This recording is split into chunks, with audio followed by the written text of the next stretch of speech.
Welcome, OER superheroes and future superheroes to the Iowa OER Virtual Summit. Thank you for answering our call to support OER and once and for all put away Dr. Greed in our journey to support our students. My name is Kyle Collins, a member of the Iowa OER Action Team. And this week, we would like to give you the opportunity to learn more about OER, how to find it, how to adopt it, implement it, revise it, create an institutional plan, collaborate with others, and network with your peers, among other things. You are not here by accident. You are here because you want to make a positive impact in your learning community and your students' lives. OER is about removing barriers and providing an affordable option to education. OER is affordable, accessible for all the first day of class, and allows for open pedagogy. In education, there are many factors why students are not able to continue their education. One factor we have control over is the cost of textbooks and supplemental materials. The good news, many of our colleges and universities in Iowa and around the United States in Iowa have been a part of a grant opportunity to support OER. Using OER and OER textbooks can work and will benefit students, faculty, administrators, and entire institutions. We hope by the end of the week, you will have considered OER and how you can make a difference in your students' lives, your college, and your community. Ultimately, that is why many of us chose this profession. For this conference, I just want to go over a couple of ground rules. For all sessions, please place your questions in the chat, and the moderator will share them with the presenter in the Q&A session if time permits. Please make sure that your microphones are on mute to respect the presenter and other participants. And please use the emojis below in your Zoom menu bar to applaud at any time if you choose to do so. That being said, I would like to introduce our first superhero and keynote speaker to the stage, Dr. MJ Bishop. Dr. Bishop directs the University System of Maryland's William E. Kirwan Center for Academic Innovation, which was established in 2013 to enhance USM's position as a national leader in higher education transformation. The Kirwan Center conducts research on the best practices, disseminates findings, and supports the system's institutions as they develop innovative academic programs. Prior to USM, Dr. Bishop was the Associate Professor of Instructional Design and Technology at Lehigh University and Director of the College of Education's Teaching, Learning, and Technology program. She is the author of numerous peer-reviewed publications. Her research explores how instructional media might be designed and used more effectively to improve learning. Dr. Bishop has recently received several awards for her research and innovative teaching, including Lehigh's prestigious Stabler Award, conferred by students to faculty who have mentored them to excellence in their chosen field, as well as excellence as human beings and leaders of society. Please welcome Dr. MJ Bishop. Thank you, Kyle. Holy cow. Appreciate that introduction. Now let's see if MJ can actually work Zoom. Hang on a sec, because I think I finally figured out how to do this so that I can still see my notes and everybody. Oh, remind me again, Kyle, you got to share the screen first. Hang on a sec here. Let me do that. And then go into presenter mode. And hopefully you're just seeing my slide. You're not seeing my notes and all that good stuff. Great, thanks for the thumbs up, Kyle. Well, hello everybody. Thank you for having me. You are so lucky that I didn't see that video prior to putting together my slides for today, because this would be all about superheroes. Now, I think I got all the answers right. I'm not altogether sure. I'm a little sketchy on some of the newer ones like the Eternals and stuff, but I think I got every one of them right. So that was terrific. Appreciated the chance to see that. So I'm so honored to have been asked by Kyle and the planning committee to present here at the Iowa OER Virtual Summit. And to be here during the lunch hours, even your lunch hour, is just amazing. I appreciate your taking some time to spend with me here. So as you heard in the introduction, I'm at the University System of Maryland directing a center called the Kirwan Center, named after Britt Kirwan, a former chancellor, the Kirwan Center for Academic Innovation. And prior to that, I was at Lehigh University for 20 years, actually, all told. First as a doc student in instructional design, and then they made me stay. So I got the chance to do a lot of very interesting research on the ways in which technology can impact learning and teaching. So the role here now at the system office has just been a perfect fit for me. And then, frankly, it's really hard for me to believe that it's been almost 9 years since I gave up a tenure job in Maryland or at Lehigh to start this work in the Kirwan Center. That was in the summer of 2013. And the thing that's been great about being here is that it's been an opportunity to actually build on the momentum that had already been established by Brett Kirwan, for whom the center is named, and several others at the University System of Maryland office who really envisioned the potential of the system office to be something more than just an organization that keeps the lights on and the trains running on time. Starting even before the Kirwan Center, all the way back to way in the dark ages to 2006, they started a system-wide course redesign initiative that made clear Maryland was really interested in addressing the pressures on higher ed and doing that collectively in order to serve populations that really most need the opportunity to advance through education. So in 2012, with 6 years of that system-led course redesign initiative underway, the regents for the University System of Maryland established the Kirwan Center. And the center was created to create a collaborative culture of academic innovation that catalyzes new ways of thinking about student success, translates ideas into action, and scales and sustains promising practices. So in a nutshell, it's our job to take all these institutions and capitalize on the power of that collaboration to really focus on how do we increase access, affordability, and achievement of high quality credentials for Maryland students. And I suspect not many of you know a whole lot about Maryland, but it's been an interesting place to do this innovation work for sure. Some have called Maryland sort of America in miniature, in that we have a real diversity of environments. So if you look out there to the right where Salisbury and the University of Maryland Eastern Shore are, that's the ocean there. Delaware is sort of the squared out corner there just above that. We of course have the Chesapeake Bay sort of bifurcating the state almost completely down sort of the 2/3 of it. Baltimore and Washington is where those two clusters of institutions are. So we have an awful lot of urban institutions as well. And then all the way out there to the left where Frostburg State University is and our regional center in Hagerstown is very mountainous. And in fact, as you can see, that little pinch down there, Pennsylvania is just to the north, Virginia's to the it is Virginia, just to the south. And on the other border is West Virginia. And actually Frostburg's closer to West Virginia University than it is to the University of Maryland College Park. So we have a lot of diversity. And in fact, some have called University System of Maryland sort of a microcosm of public higher education, in that we have a lot of research and comprehensive institutions. We have 3 HBCUs, historically Black universities.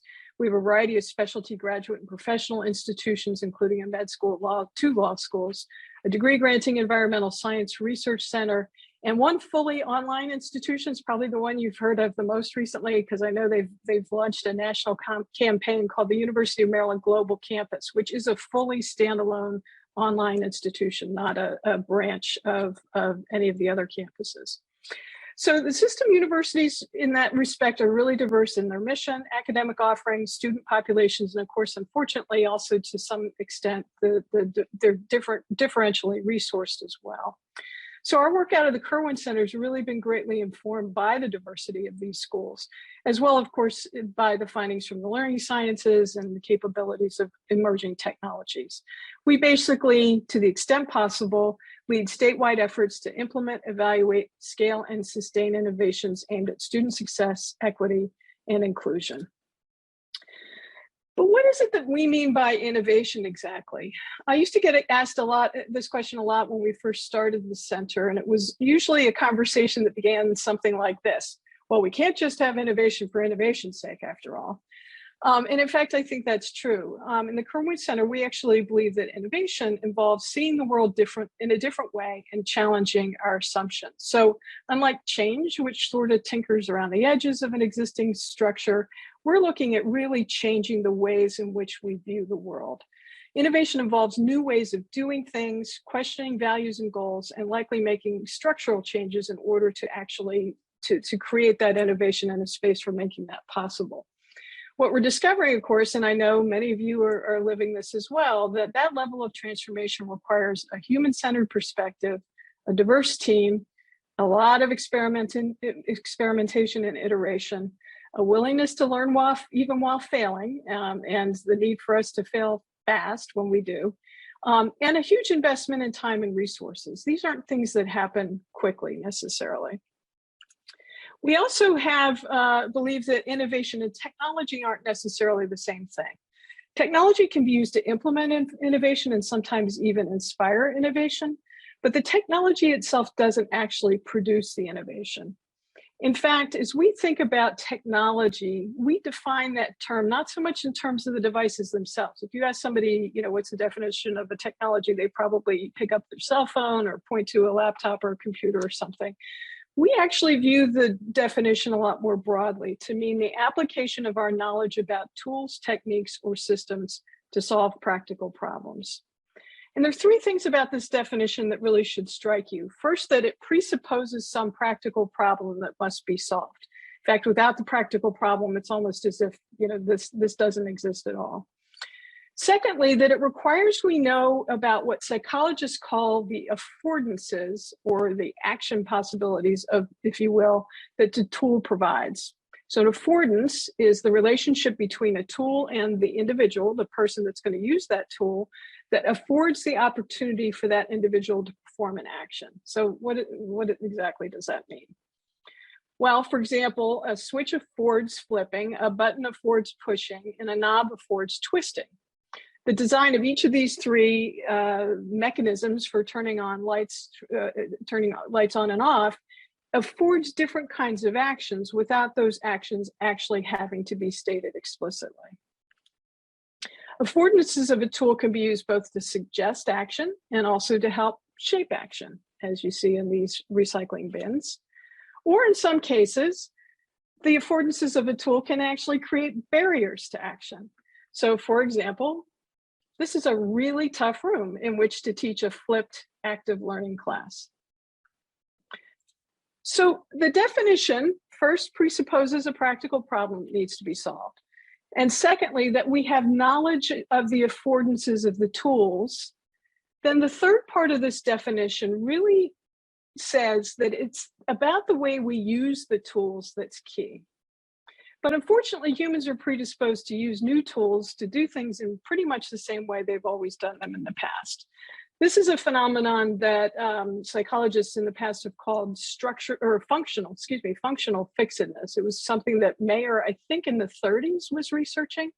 And he did so by presenting participants with what he called the two-string problem, where they were asked to tie two strings together that were out of reach. So you couldn't get to one string without, with your arms extended, without actually having to let one go and go over to the other. So a variety of objects were made available in the room for use in the solution of the problem, including a pair of pliers, which you can see illustrated there on the desk. Most participants, as you might think, simply grabbed the pliers and used them to try to extend their reach toward the other string, which didn't work. It didn't provide enough additional reach to make it happen. In fact, getting to the answer involved thinking about the other affordances of the pliers, like their weight. So the solution was to tie the pliers to the string and set it in motion so that it could be reached while holding on to the other string. So unfortunately, as educators, we're not immune, they're humans, we're not immune to this functional fixedness tendency ourselves. And this is probably best illustrated by an example from a book that I ran across by Larry Cuban about technology. The book was about technology's role in education.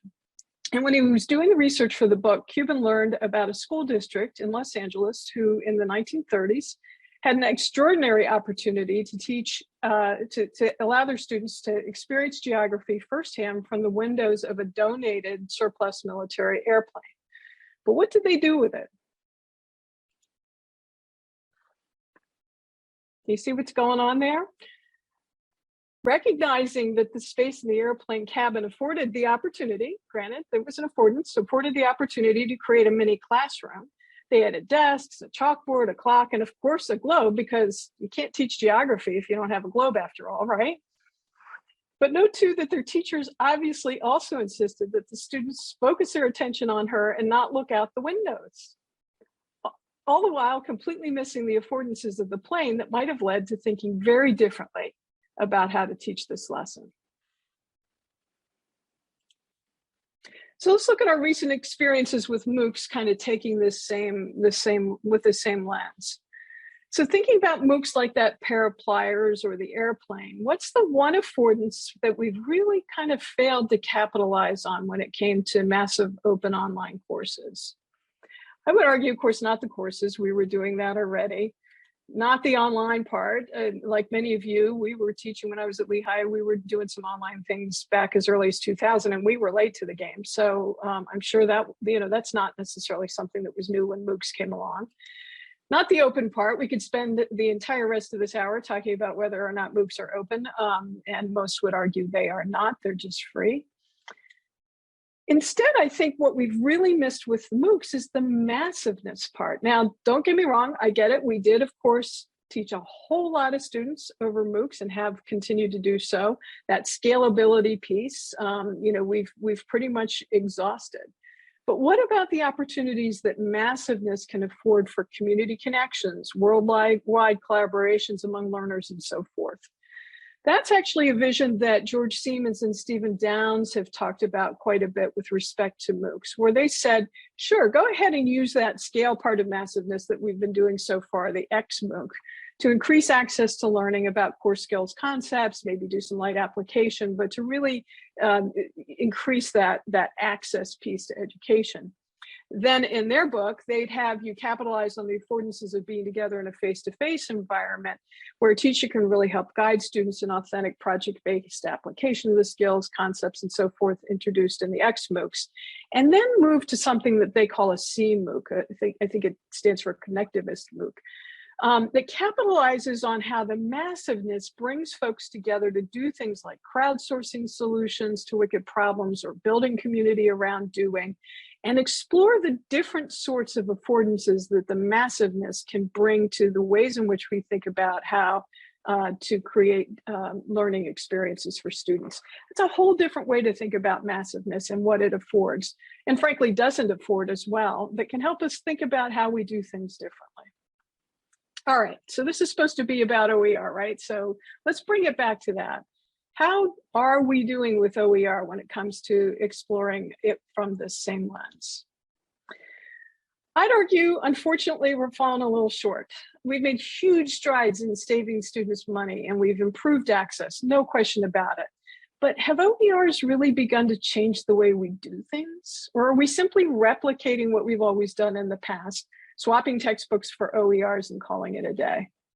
Now, please don't get me wrong. I love free stuff. Believe me, I have been the first to lead with that message, particularly when it comes to talking to state legislators and others. In fact, this is the photo from the bill signing for the Maryland Textbook Saving Act of 2017, in which the governor, who's the guy in the golden tie, happily, as you can tell by the expression on his face, signed into law our statewide OER work and provided us with some initial funding. The reason that he did that was all because we were able to convince him and the legislature that this would mean huge cost savings for Maryland students. So that message is the right message to send in certain instances. And by the way, just a little background, additional background on this. In the governor's defense, it was a horribly hot day in May when we were all gathered into this historic building in downtown Annapolis to do this bill signing. And it was really, really, really hot in that room. And this was way late in the signing process. And he literally was saying at that moment, let's move this along. And so that's why you get the yikes on my face and so forth. But anyway, I look forward to another opportunity to retake this picture so it's something that I actually can hang on my wall instead of using in presentations. So again, the free part is a message that I think is important for us to send in certain context. And in a true statement to the importance of the work, free stuff even got us onto Jeopardy at one point. So this was actually a clue on Jeopardy about our now UMGC and the fact that they moved entirely to not all openly licensed, but definitely zero cost instructional materials for their huge numbers of students, enrollments in the 60s and 70,000s.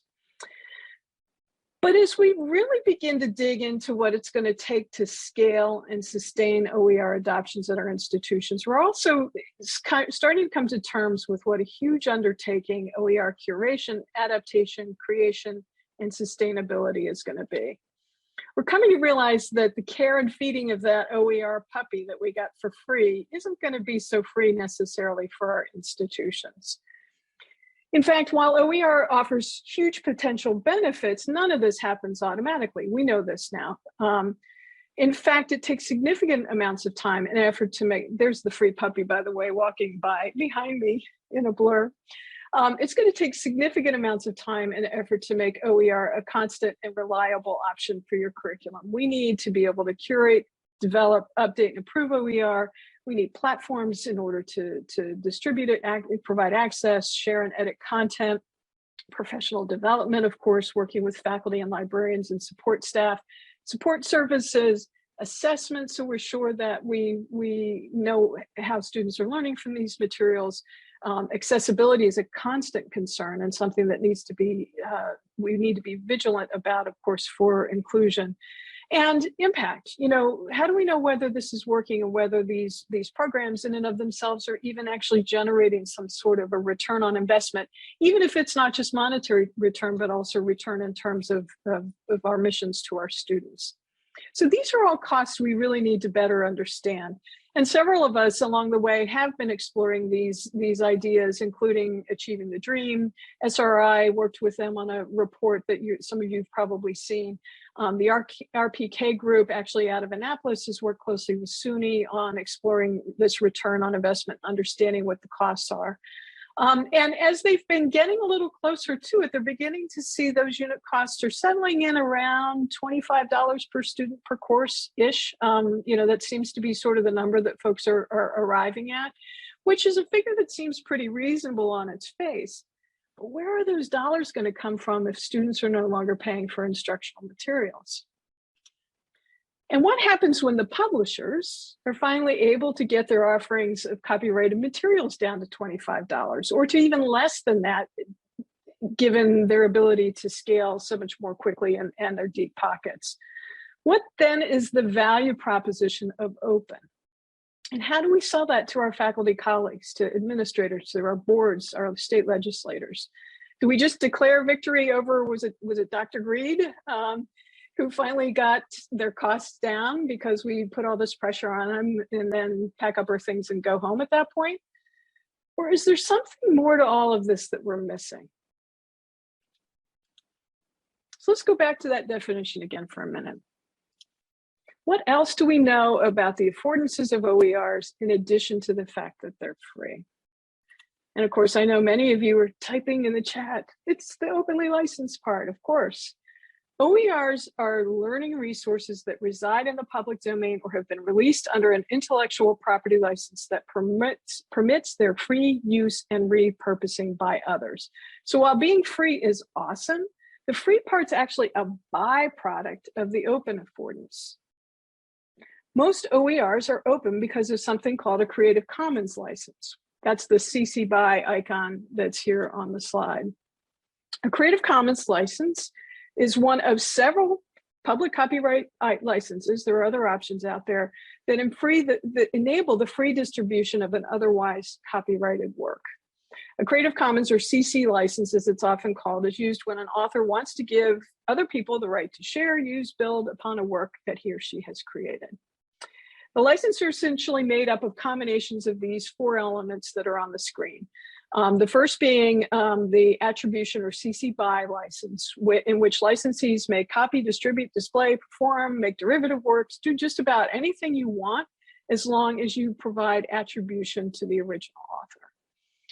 A CC share alike license says you can do all of that, but only if you then relicense it under the exact same license that I licensed it under. So you can't then add a more restrictive license onto it. Your license needs to be the same as mine. So you're going to share it in the same way that I shared it. Non-commercial, CC non-commercial license says that you can do all of those things as long as it's only for non-commercial purposes. And then the no derivative works, which gets even more restrictive, says licensees can copy, distribute, display, and perform, but only verbatim copies of the work. You can't make any changes whatsoever. In fact, I think, and some of the Creative Commons gurus that are on the line may correct me on this, but I think that even means that you can't make translations of the work. It has to be identical to the current work.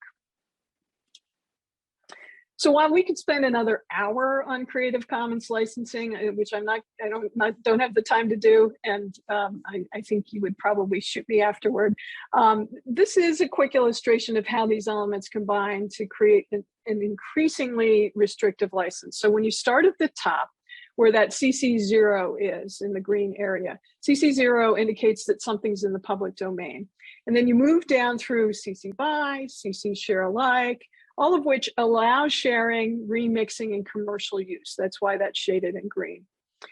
As you move further down into the light green tier, then you start to see more restrictive combinations of those initial 4 elements that disallow commercial use. So now you can share and remix, but you can't use it for commercial purposes. Then get down into the yellow, you start to get into not being able to make any derivatives, which disallows remixing. And then, of course, eventually down into that pink area, which is the least open option, or our basically traditional all rights reserved copyright that everyone's already relatively familiar with. So generally speaking, folks in the OER community would argue that it's not in that green area, or at least in the green and the light green areas. It can't really be called an open educational resource because it doesn't allow sharing and remixing. Or stated differently, the truly transformational affordances of OERs, the wings on this airplane, if you will, is something that David Wiley and others have called the 5 Rs. As long as the CC license is within the green tiers of this hierarchy, the user has the ability to do all 5 of these things with the resource, which are retain it, make, own, and control your own copy, reuse it, use the content in its unaltered form. So that's one way of doing it. Revise it, adapt, adjust, modify, improve, or alter the content. Remix it, combine the original or do whatever you want, revise with other OER to create something new, and then redistribute it. Share it with your copies of the original content, revisions, or remixes with others. So again, thinking about this like the wings on this OER airplane, what if we were to further capitalize on the 5 Rs part of being open and begin systematically engaging in revising, remixing, redistributing, so forth, to improve student achievement in our courses? So, for example, what happens when we couple OERs with the data we need to understand what's working, what's not working for our students, and then revise those materials as needed? In my opinion, that's the wings of this OER airplane that we've not yet really begun to explore. I'm sure you've all seen variations on this idea of the iron triangle of higher education. They basically say it's not possible to do all 3 things simultaneously: increase access, affordability, and achievement, because each of these has a reciprocal relationship and impact on the other. So when you increase access, achievement goes down. When you increase achievement and affordability, affordability goes down, and so on and so forth. Some of these variations you'll see with quality at the top, maybe in cost instead of affordability, but I like the alliteration of this. Well, again, to build on the Summit superhero theme, I've recently come to the realization that the open part of OER may actually be a super affordance, one of the few tools available that can help us to address access, affordability, and achievement simultaneously. But only if we're willing to build on the successes we've already realized based on the free part, the part that increases access and affordability, and then also use the affordance to change the way we're currently teaching. To do that by adopting open pedagogies and using data more effectively to assess their impact on student achievement, and then redesign when we discover we haven't gotten things quite right. Here's another way to look at this that we've been sharing with a lot of the folks at our institutions. The OER work to date has been focused primarily on increasing student savings by scaling the numbers of faculty adoptions in courses. That's what's happening along that x-axis there. Basically moving from a few interested faculty to full-scale OER programs eventually, and then eventually getting to that place where OER becomes the default or the first option considered, and is always front of folks' minds in terms of the adoption of instructional materials. But what if at the same time we move beyond simply swapping textbooks with OER to begin digging in on the affordances of openly licensed materials to allow us to really change the way we do things, to think about how we continuously improve materials to make them more culturally and context relevant for our students in our classrooms, or to think about ways to teach differently through open pedagogical practices, even allowing our students to eventually create content themselves as well. Combining student savings and increased access with thinking differently about how we use the OERs to change the way we teach might just lead to truly transformational use of OER, getting us up to the yellow cell that's highlighted there, that can address all three corners of that iron triangle simultaneously. So that's the perspective from which we've been leading our initiative here in Maryland, the Maryland Open Source Textbook Initiative, or MOST as it's fondly called. This was a project that we began in 2013 as a collaboration between the USM Student Council and the Kerwin Center. Actually, the then president of the Student Council came to me and said, and I was brand new, remember I just started the Kerwin Center that summer and wasn't quite sure what we were going to be doing in this academic innovation space. So he came to me and said they wanted to make textbook affordability their big project that year. And I thought, great, finally a project, finally something for me to grab a hold of, and I'll get to work with students and it'll be a good thing. We'll save students money, it'll be a great thing. And he said, well, there are a couple of things that they were going to insist upon. First, that this not just be about the USM institutions. And again, we don't include the community colleges in the system. So they said, we want the community colleges to be part of this as well. They felt very strongly about that. And that turned out to be brilliant, as I'll talk about here in a second. And secondly, they said, and we want to go straight to Annapolis and drop a bill that says all faculty should adopt OERs in the next year or two. And I said, well, okay. That's not something that probably will go over real well, but as I mentioned before, we had built up this momentum around course redesign and around supporting faculty and thinking differently about the designs of their courses. I said, I really think if we make it clear that we believe that text choice should remain the prerogative of the faculty, but that we want to support faculty in their thinking about exploration and thinking about adoptions of OERs, I think we've got a willing audience. I think we've got folks here that are already primed to begin continuing this line of work and to explore the ways in which OER can support the redesign they already had underway. So that convinced them.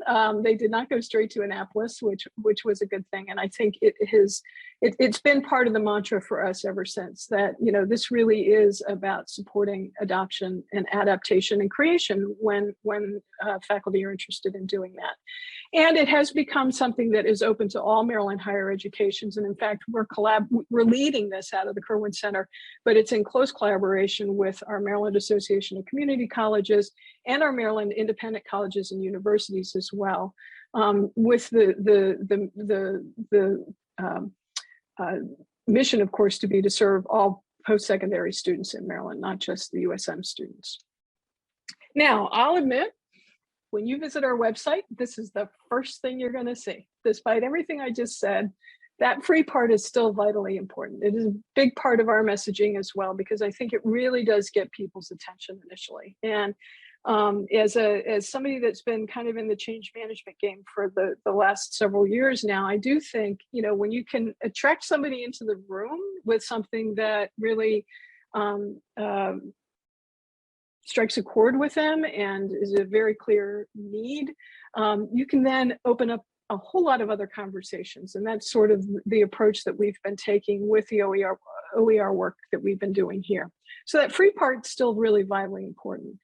But our mission statement does tell a different story. And I am going to read with you on this just for a minute, because I want you to kind of hear the the approach that we've been taking to this, that we are supporting long-term statewide scaling and sustainability of fully accessible, openly licensed course materials by providing the collaborative infrastructure that the higher education institutions need in order to support effective and efficient adoption, adaptation, and creation of OER.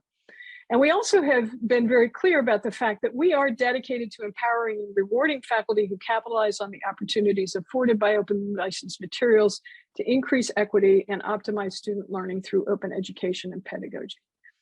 So our three-part goal, I'm not sure if you're really allowed to divide goals into three parts, but we have, has been to shift that conversation in Maryland about OER from being just about affordability to being more holistically about equity and student success. We also are aimed squarely on trying to support effective and efficient adoption, adaptation, and creation of OER to optimize achievement for all students. And of course, to develop processes, models, and reward structures for sustaining the work over time. And I won't read through all the objectives, but these are the things that we're working on currently in order to try to achieve these goals.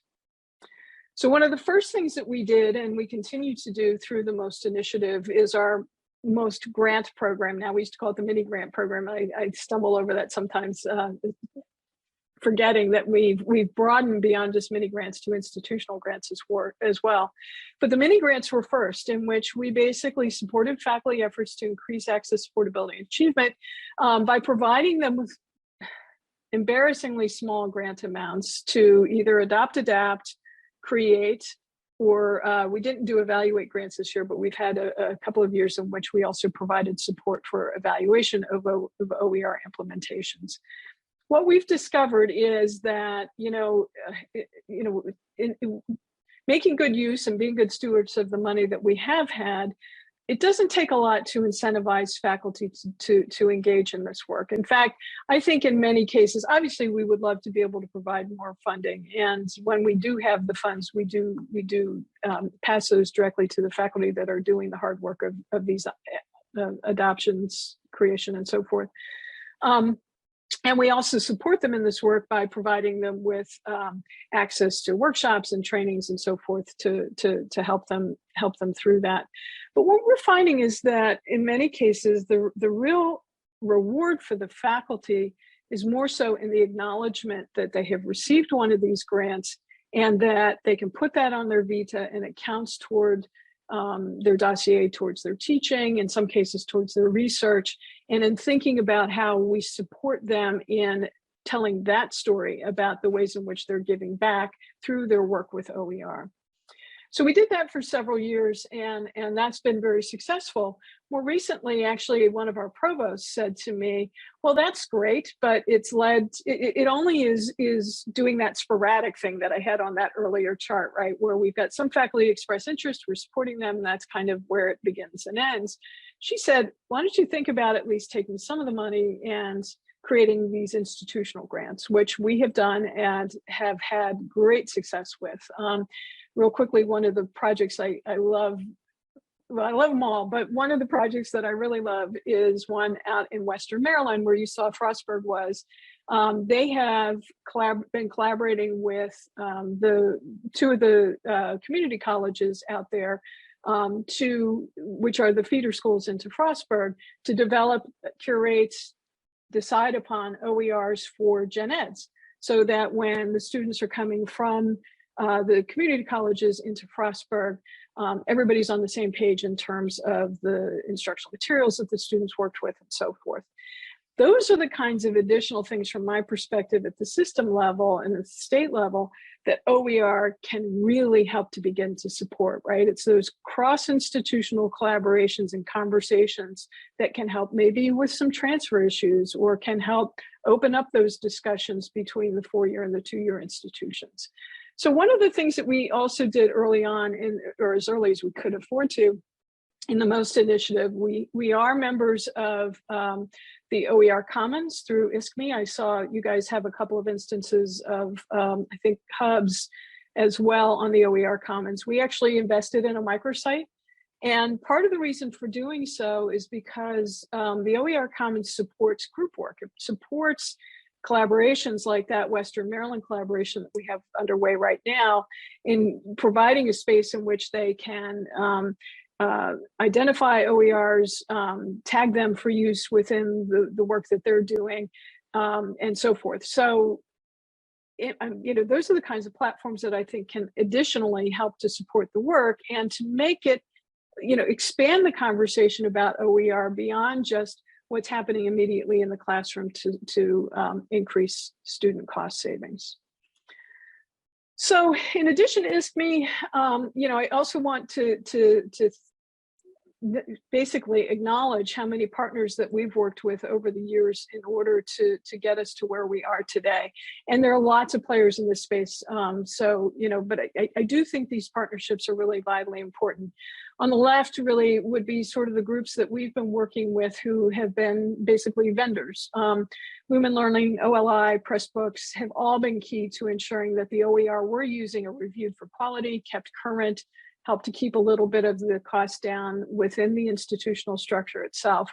And in addition, they've provided the data that and the needed support to help faculty make that transition from simply textbook swapping to begin thinking about how do we improve pedagogy through our OER adoptions. In that middle category, other nonprofits we've worked with along the way.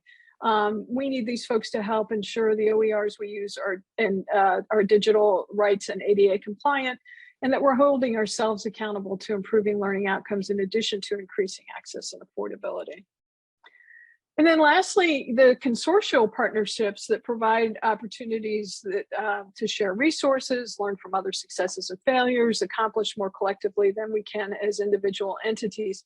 Our community colleges, several of them are working closely and have been with Achieving the Dream, of course, OER Commons, as I mentioned.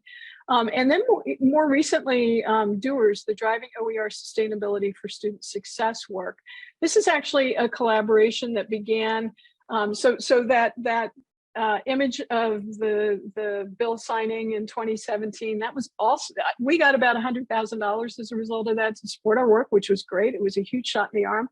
That was also the same year that Governor Cuomo first announced that SUNY and CUNY were going to get $8 million to do their OER work. And, I don't know how many of you know Mark McBride there, but he's been leading that work in SUNY. And he called me and said, hey, now that we have all this money, I want to find out what you guys are doing in Maryland. I said, Mark, I thought you guys were the ones doing all the work.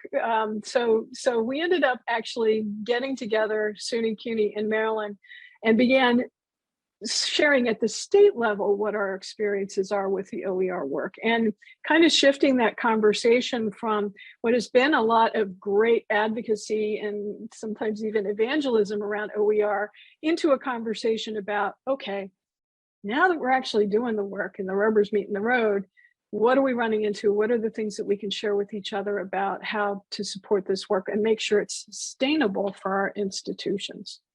So Doers, the Driving OER Sustainability for Student Success Initiative, sort of began there with our 3 systems and now has expanded to 28 participating systems, serving over 6.6 million students at more than 735 colleges and universities.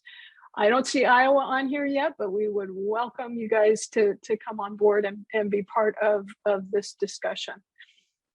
We are working on a variety of things through Doers, including working together to establish some research priorities. I mean, holy cow, 6.6 million students, that's a rather big N, and an opportunity for us to say, all right, we've all been collecting textbook cost savings data and those sorts of things.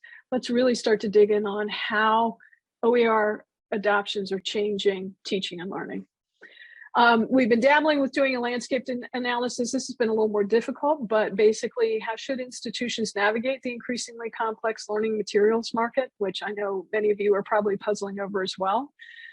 We have an already established equity blueprint, which we're just about ready to begin really disseminating that in a big way that takes a look at what role OER can play in advancing equity. We also have a tenure and promotion guidelines document that supports faculty in thinking about how to put together their dossiers, and departments and schools in thinking about how to evaluate dossiers and include OER. And also how can some bookstore work looking particularly at how we can better help students find OER assigned for their courses and work with bookstores to help us do that work. So lots of interesting projects going on there. We do try to keep a focus on sort of that statewide look at this and thinking about, you know, what is it about the ways we need to be supporting our statewide initiatives that doers can help to support. And we just last week, in fact, learned that we're going to get a little bit of funding from the Hewlett Foundation to support us in this too. So that's exciting news. So you all, the Iowa OER Initiative, as you can tell, I get excited about this. You know, really happy to see you all engaged in this work as well, and eager to do what we can to help support you, and know that Marilyn's here and eager to do what we can. But I will leave you with a couple of parting thoughts. Back a few years ago, I was also honored to be asked to present in Keynote at the Open Ed conference.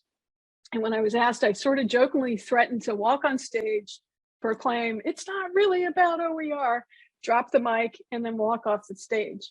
But of course, I didn't do that. But I am serious that I don't believe any of this really should be just about the OER itself. The tools in and of themselves won't ever make a difference unless we can find ways to capitalize on the openness affordance to change the way we think about how we engage with instructional materials in our courses, towards solving those practical problems of equity and student success with respect to access, affordability, and achievement. So I'll leave you with my favorite picture. Until we make this shift, we really will continue to deprive our students of the transformative power of OER, or for that matter, of any technology we hope to employ. So I encourage you all to think broadly about the open affordance and to go forth and conquer, get Dr. Greed. And thank you so much for your time and for listening today. Thank you, Dr. Bishop, for sharing all of your knowledge and wealth with us. I know that there is a lot of people looking to adopt more and more, and for you to share all of the great things that you've been doing in Maryland and offering Iowa to join you in some way. We'll look forward to connecting with you. But a round of applause for Dr. Bishop, if you would, please. Please share your emojis. But thank you all.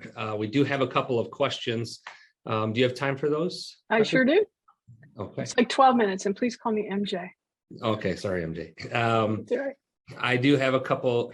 So in the Q&A, we had somebody share. Could you share more about your three-part goals and why those three aspects of MOST's work are being highlighted today? Yeah, well, the reason they're being highlighted is because there are goals. But, you know, I think that, you know, in particular, I wanted to discuss or point out the fact that we are really focused on shifting that conversation about it being about affordability to more so being about equity and student success. So in everything that we're doing, including, for example, the RFP for our faculty mini grants and the institutional awards, we build that in. You know, we build in the expectation that the projects will examine the ways in which this impacts teaching and learning, and will explore the ways in which OERs can improve equity and student success. So, you know, I for sure wanted to demonstrate to you all in our goals that that's, you know, we are putting our money where our mouth is there about the need to do that. You know, I do think with respect to the other two goals, so one was support effective, and sorry, if I try to share my slides again, I'll probably mess everything up. So the second one was to support effective and efficient adoption, adaptation, and creation of OER to optimize achievement for all students. You know, I do think that one of the things that we really have to focus on in the work is, and particularly in a state like ours, and I suspect also, at least to some degree in your state as well, the diversity of our campuses and finding ways for everyone to see themselves in the work. You know, I see a real difference between, for example, the faculty at College Park and their interest in OER and the ways in which, you know, faculty at some of our regional comprehensives come to the OER work. So at College Park, it's the not invented here thing, and and rightly so. I mean, these are people doing, their minds are in the research, and what they're interested in with respect to OER is in that transfer of knowledge. It's taking the things I'm learning in my research and moving them into the things that I'm also teaching in the classroom and so forth. So that's a very different perspective than the teaching faculty at a regional comprehensive who's really interested in adoption, but sees issues with the materials, wants to change the order in which some things are being presented, or has identified, that a real need to make them more culturally relevant for the students that they're teaching. So that second piece in our goal about trying to support that kind of activity is something that I think is also crucial to this move away from just textbook swapping to really working and supporting faculty in doing more with the materials. And then that third part of the goal in terms of developing processes, models, and reward structures for sustaining the work over time. I think one of the things we've come to realize, and I think it's probably true for higher education all over, is our budgets aren't going to be getting fatter anytime soon. We need to also shift that conversation into one in which we're talking about reward structures around promotion and tenure and around recognition, as much as we're talking about monetary support and incentives for faculty. So that's something that's been important for us to observe as well. So that was the reason I wanted to be sure to let you guys know that that's our three-part goal and the direction in which we're heading with respect to the work here in Maryland. Thank you. And all of these sessions at the conference are being recorded and will be shared at a later time as the conference closes. We have time hopefully for one more question here. Dawn, I'm gonna, if you wanna, I'll let you unmute here. But Dawn, what's your question?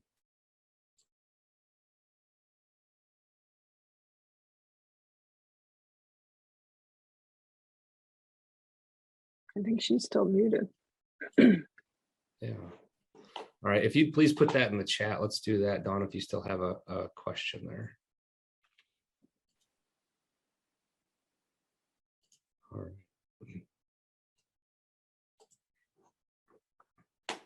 I'm sure she was going to applaud and raised her hand by mistake. Yeah, it's such a good thing. But MJ, thank you so much again for joining us today and at this summit. We greatly appreciate that. That being said, again, all recordings will be available at the close of the conference. And you'll need to go back to Sketch as we do have other events happening here in the next, I believe, 7 minutes is our next session going. So thank you, MJ. Thank you, Kyle. I really enjoyed the opportunity. Take care, everybody, and good luck with this really important work. Thank you.